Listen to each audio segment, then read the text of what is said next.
Mshana unakona ngashini.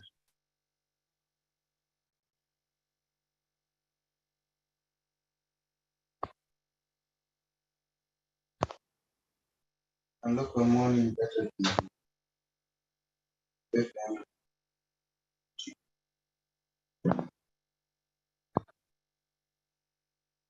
Sioni? Oh. Mhudumia lini? Umeingia? Karibu. Karibu. Sasa unaamini ndio na picha yao.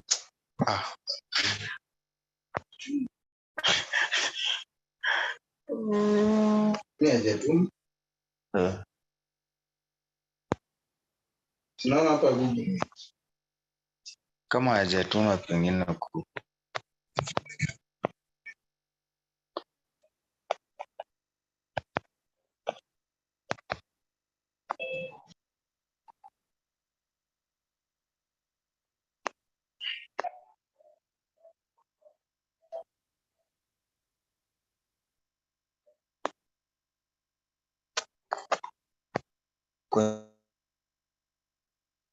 kwa hivyo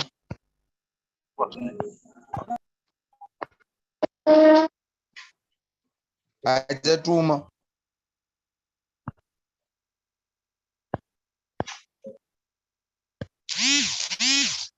Ama niende nikutumia reje namba. Ndio.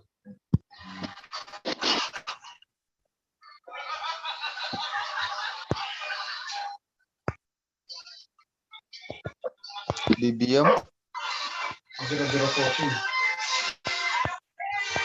stroke 21.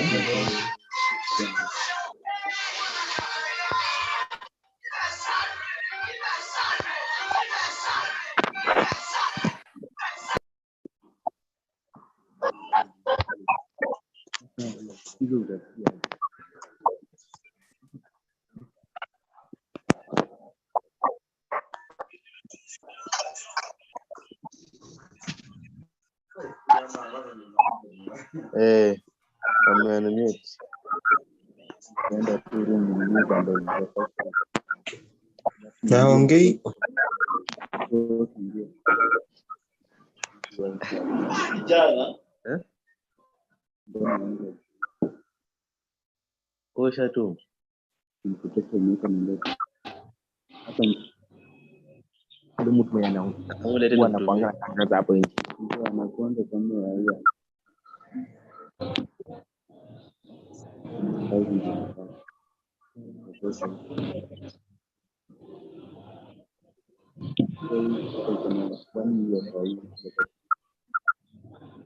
Naendelea kwa mchango.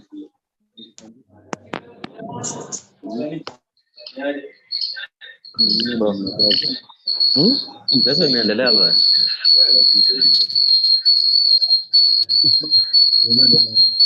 Kutoka hapo. Niliacha shule. Wewe uko pia. Ndio kwa hiyo plan.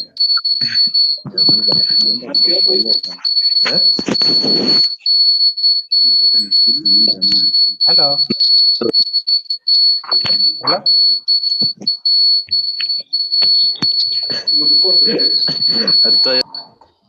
Hii glasi iko kweli. Hello.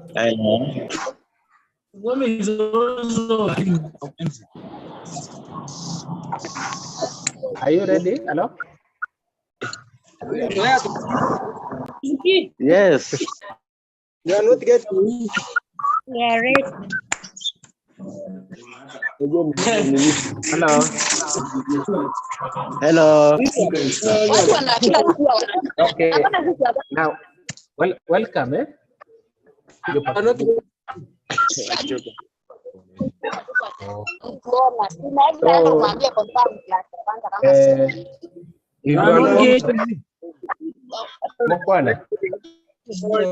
We are not getting you. Are you getting me? No. Okay, just in a minute we shall be on. Okay. We are warming up.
Hello. So I can go. Fill up my earphone. Okay, hello. Everybody's getting me, eh? Now, so welcome to this lesson. So this is KUC214, State Society and Development. This is our course, lesson 4. Now,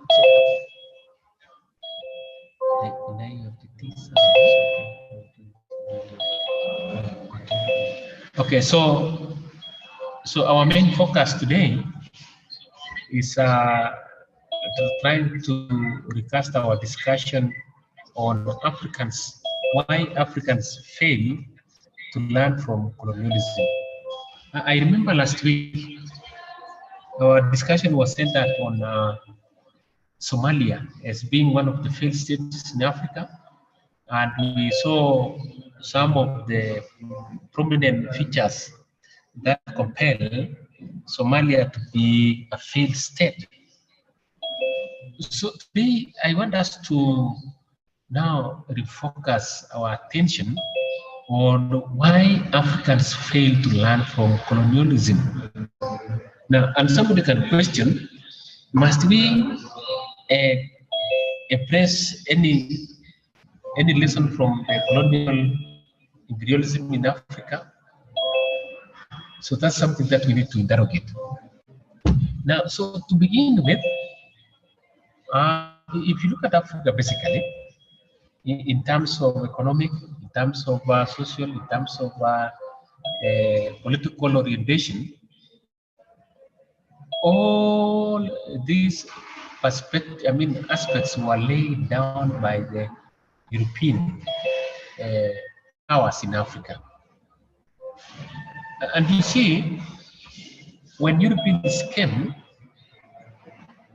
they first of all consolidated all the pre-colonial African societies into what we normally call the nation states in Africa. So when they came, they found we had different types of ethnic orientations, and that now through their political administrative structures, they embrace this kind of communities to come together as what we call nation states. That's why we've got the Luya nation state, we have a Kikuyu nation state, Kalenjin nation state, Yoruba nation state, Nyamwezi nation state. So in Africa, we basically was divided into what we call nation states. So this entity of a nation state in Africa now came to be what we call European, the European powers now control most of these nation states in Africa. So, and they actually own big pieces of land. So Europeans now undertook what we call the land annexation in Africa. Now, so ladies and gentlemen, if you look at the idea behind Europeans in Africa was basically anchored on what we call strategic consideration and political consideration. Because what Europeans saw was that Africa was one of the richest continents in the world with resources cutting across all spheres, ranging from minerals and the other natural resources like good piece of fertile lands, good big forests, and so forth. Now, so if you look at African, basically, before the onset of Europeans, we used to have a leadership anchored on the premise of kings and queens. And then looking at this, most of these African leaders were not paid. So they never used to earn any salary. But their payment was anchored on what we call goodwill. So people could collect the booty, people could collect some materials, they could solicit for animals, and then to these kings and queens. That was what we call the kind payment. So there was no per se the issue of currency exchange. Now, so when these rulers came, and when this imperialism was imposed in Africa, they embraced the use of these local leaders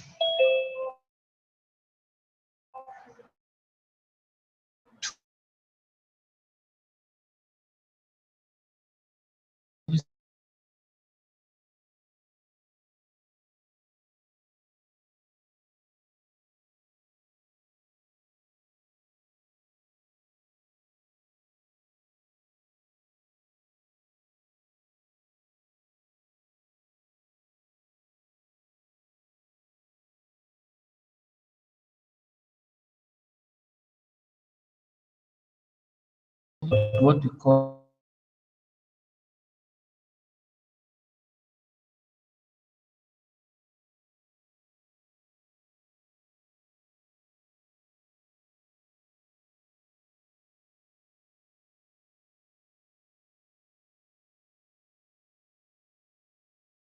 these are the colonized states. So also Her Majesty the Queen appointed the governor to actually oversee the running of the affairs of the colonies in Kenya. The metropolitan case of Tanzania, the metropolitan was what we call the metropolitan. Now, so these Europeans ensure that these communities were consolidated, so that they were able now to destroy the old societies and create a new phenomenon of the societies in the colonial era. This is why, if you look at languages, they embrace some language to bring unison in African society. That's why if you go to many colonies in Africa, the metropolis, like you go to the Francophone countries, these are countries colonized by the French, they speak the French language. You go to colonies colonized by the British, they spoke the British language, German languages, and so many Danish language and so forth. So that was actually meant to bring that cohesion amongst the African societies. Now, in the case of Malawi, we had the likes of the first president, Kamuzu Banda, who was actually the first president of Malawi. And in Malawi, the president embraced the use of local dialect called Chichewa as the national language, which he forced others to them. So if you look at the scenario in Africa, the use of the national language, it became the language of the leader of that particular country. Now, so look at the case of Uganda, the Buganda kingdom. So the king embraced the use of the Baganda as the national language, and anybody, the Panyankole, the Kunyore, and Kitara, and all many other communities in Uganda, were now forced to speak the Baganda as the national language. So looking at the case of Kamuzu Banda, Kamuzu Banda was one of the most dictatorial presidents ever in Africa. He is the man who saw King Swati III of Swaziland on a parade on this country's national day, dressed in traditional Swazi attire, and felt that the king was unable to dress well because he was poor. Now, so if you look at the likes of Kamuzu Banda, so Kamuzu Banda being a leader who took power from the colonial master, now became even more worse in terms of leadership. Because he had adopted the Western lifestyle and Western style of doing things. Like for example, when you saw the Swazi king, Mswati of Swaziland,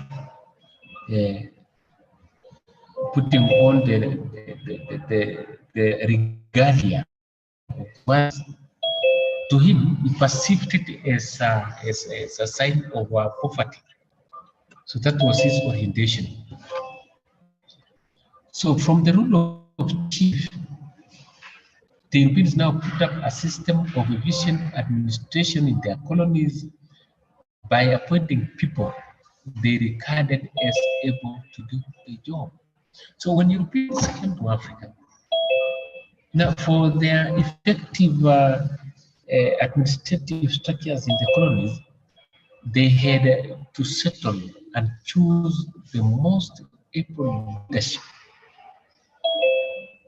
in Africa by appointing people who were well grounded in the administrative styles. And that is why he actually embraced the use of the chiefs. He embraced the use of the chiefs. He embraced the use of the kings. He embraced the use of the headmen in their administrative structure. So that's why, looking at this, the kind of leadership in Africa was actually a legacy that was embraced by the African societies. And that would explain why Africa is still struggling. Africa is still struggling to cope up with the way they should be dealing with their own affairs.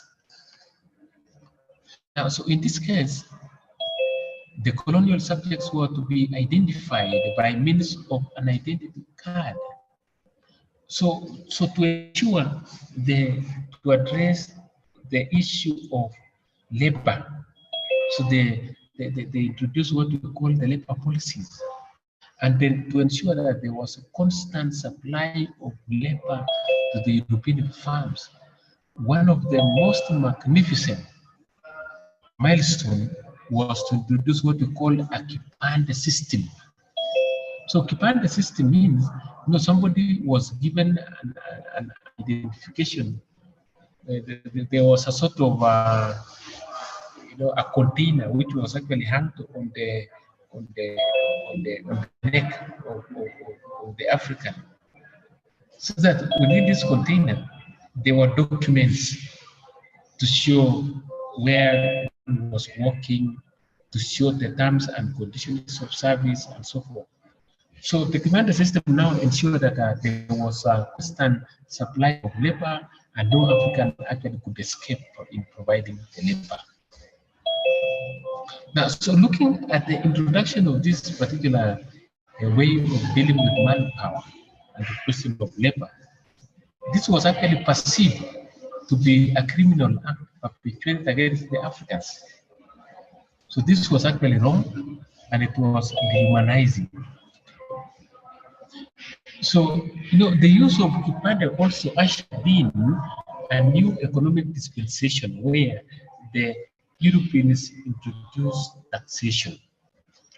And the only way to access taxes was through provision of manpower on the European farms. So there was no other way one could be able to access the resources, so that you can be able to offset and pay the taxes apart from provision of labor on the European farms. So taxation system was introduced in Africa.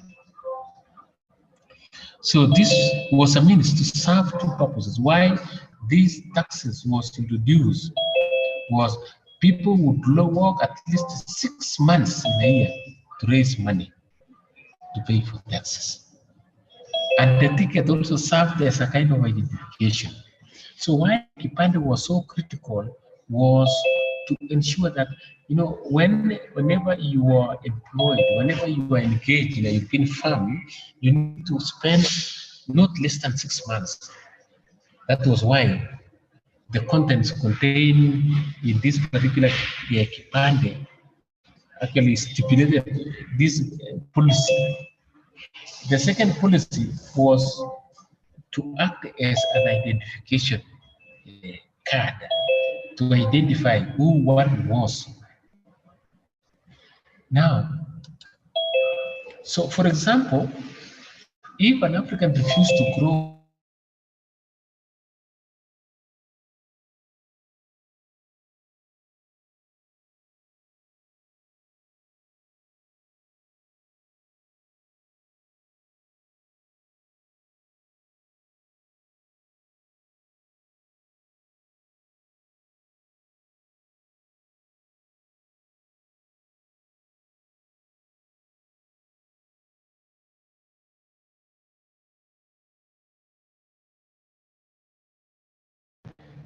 labor to European farms while in custody, while in prison.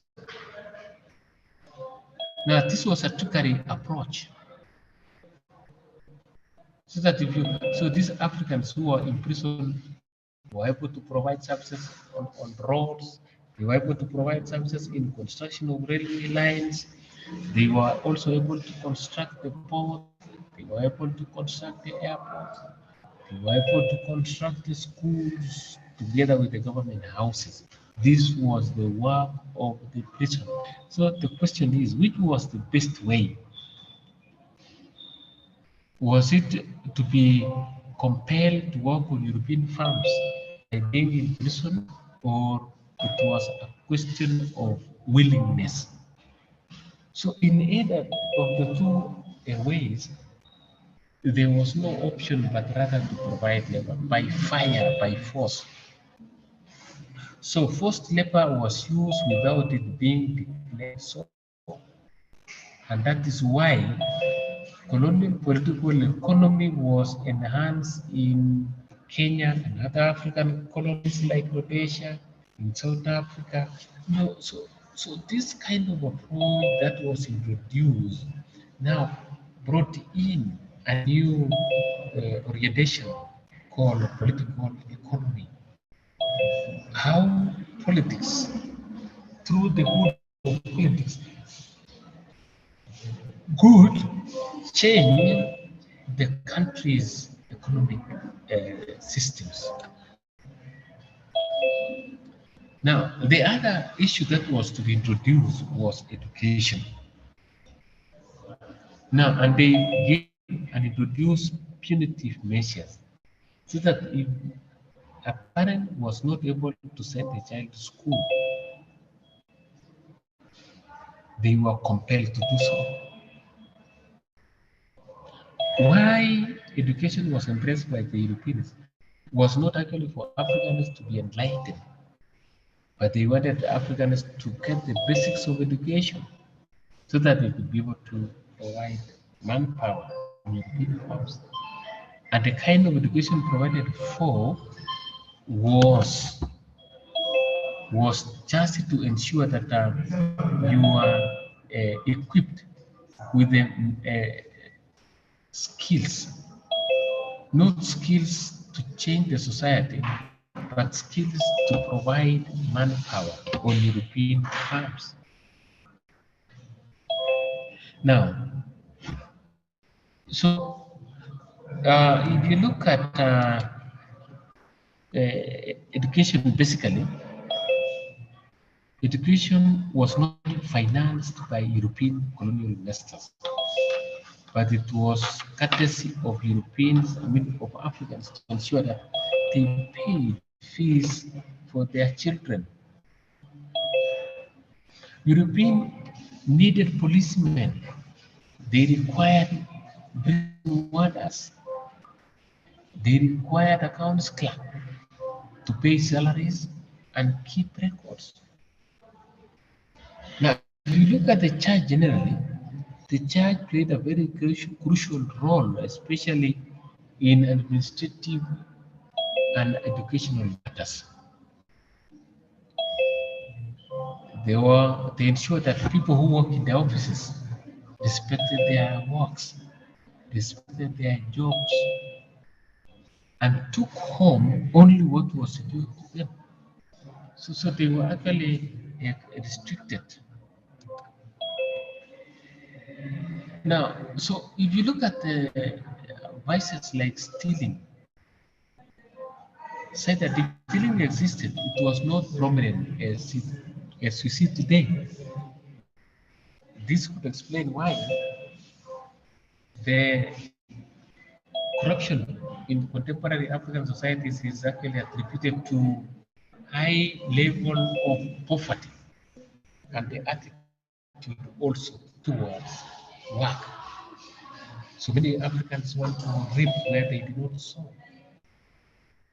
So that's why we have punitive measures put in place to ensure that African the natives in Africa were able to provide services to the Europeans. Cooperatives which serve farmers were also set up to collect, process, and market agricultural produce. So if you look at Africa, basically, most of them introduce cooperatives, and these cooperatives were actually to benefit the Western civilization. So Europeans came because of economic strategies in Africa. Most of the production was done by African farmers. Processing and marketing were done by either Asians or Europeans.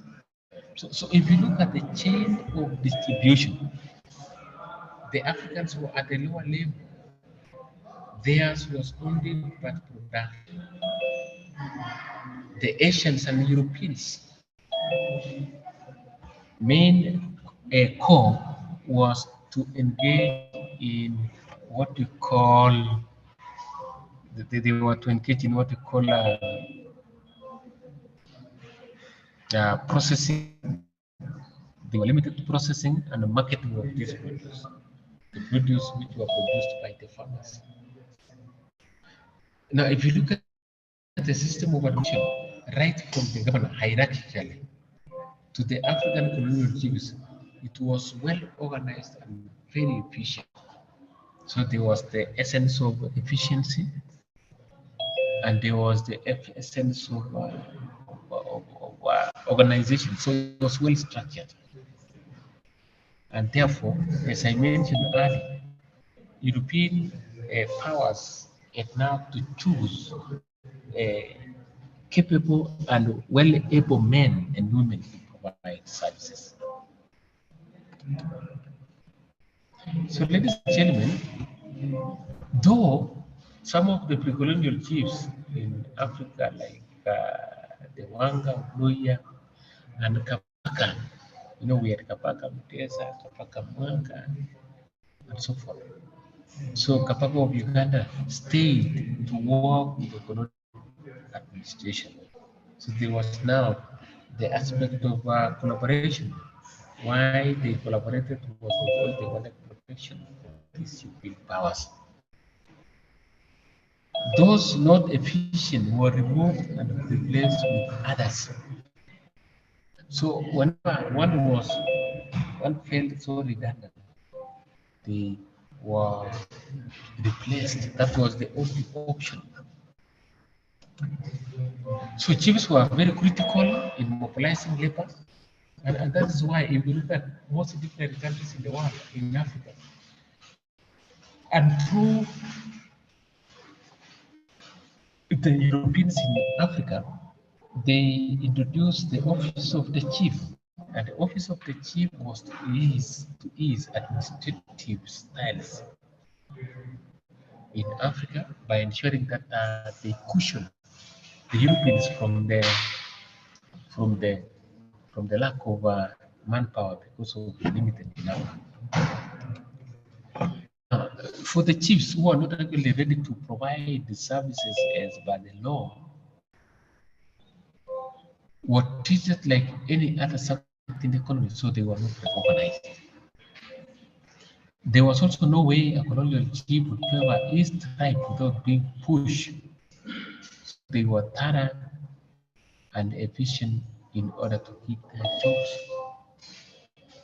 So this was the situation in Africa the Europeans came. Now, looking at these structures, which were initiated by the colonial administrators, have really facilitated what had been jungled into towns. Now, because if you look at these structures were actually established to help them to achieve and to ensure that they were able to control these particular areas. So we had, for example, the processing centers for cotton, they introduced the processing centers for coffee, and others, and all these were exported. So one of the most demeaning scenario is when Europeans engage in what we call export-oriented, became export-oriented, as opposed to Africans who actually became local entrepreneurs, which was entrepreneurship in quotes. So they were not as aggressive as they are supposed to be because of coercion. Now, so if you look at school going children, they were either in school or at home, while those who had grown were busy doing government work or producing cash crops. So that's why there was actually the introduction of the use of child force. So many children were utilized, which was actually going against the mandate of the UN that there was need to protect the rights of the child. Now, so that's why it could be able to explain why street children in Africa was not so popular by then. But if you look at the children who have thrown the streets, it's so enormous.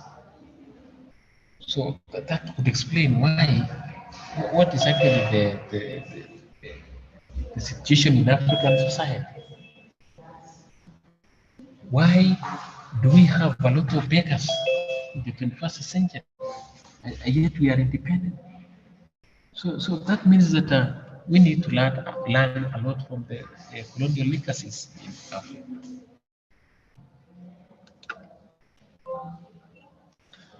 So sometimes you can be posed a question. This is food for thought. That what is the situation? What is the situation in Africa with regard to their political, their economic, and their social welfare? So that I could pose your question: that do you agree with African leaders who blame colonialism for all the problems in post-colonial Africa? This is something we need to interrogate. We need also to interrogate whether African leaders fail to use their wealth the way Europeans left with them. So, what was the missing link when the European powers disappeared? So, Africans, though we know they were still capable of ensuring that they provide manpower, they still suffer. They still have that psychological torture because of the fact that we thought when Europeans went, they were able to address those particular issues. So that's why we need to look at why Africa is the way it is. We need to try to address these particular problems that are bedeviling the African society. So that as we sum up this particular area on the state of Africans in I mean, basically in the contemporary, in the post-colonial era. So we need to interrogate a lot of factors. We need to interrogate a lot of issues. Why these Africans were able or were not able to develop to the required standards. And this explains why we still become so poor in Africa. That is why many African societies still cripple with the problem of poverty. And this question and the status of poverty in Africa is directly attributed to the lack of nationalism, lack of patriotism by Africans. That's why Africa basically is so poor. So, ladies and gentlemen, I can look at those particular issues that actually bedevil African societies, because this explains why Africans were not able to rise to the standards of corruption, because of non-committal. They were not committed to changing the destiny of the African societies. So, ladies and gentlemen, so we need to think critically why Africa became so poor, why Africa became so poor, and how we could actually be able to redeem Africa from this yoke of colonialism. And that is why we were able to underscore why Africa still lags behind. I still wish to refer you back to the book written by Colin Lanes, and the development of Africa.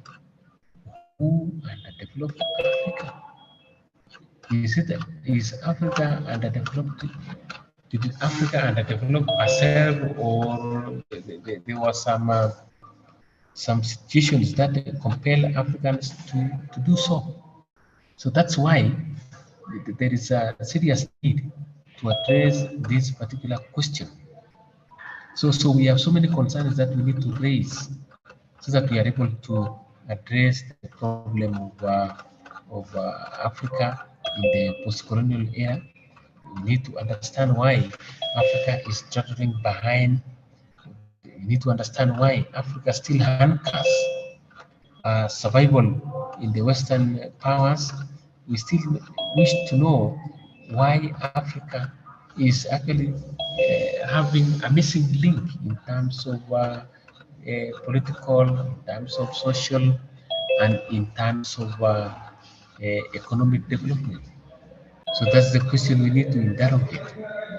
Now, so ladies and gentlemen, having actually seen what actually why Africans fail to learn from colonialism, so we need to, it actually took us to the question, what went wrong in Africa? And that's the question we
None of them will come lesson here.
Hello.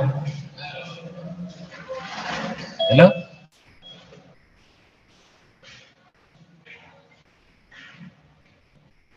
Hello. Nasikia. Nasikika, what you can do, just I think we can just enter. Just tell them that you post the content on the e-learning. Okay. Most of that. Umefika slide ngapi? Nilikuwa nimemaliza ile slide ya the topic I intended to finish. Okay. Just wind up. Just wind up.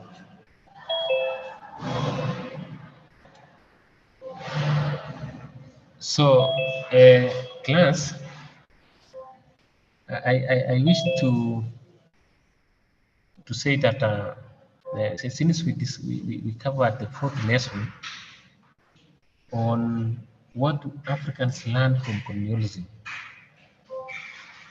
and we are about to introduce on nationalism and national development.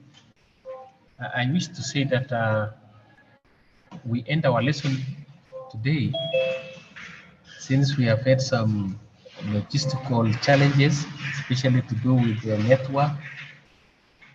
So let me wish to say that our next lesson, we shall be able to deliberate on nationalism and national development in African continent. So I wish to say that we are sorry for that each that was that occurred on the problem of network. So otherwise, I want to thank you so much, and I'm very sorry for those logistical challenges. We hope with time the systems will be improved.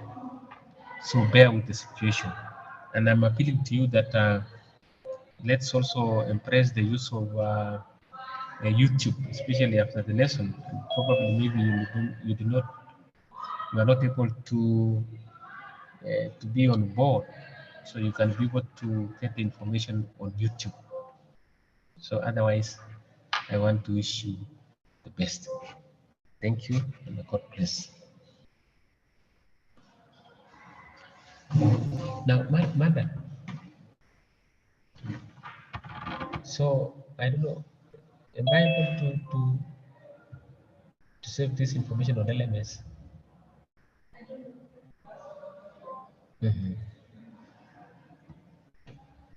So nikitaka kuend, so should I unmute? Nikitaka kuend, I unmute, eh?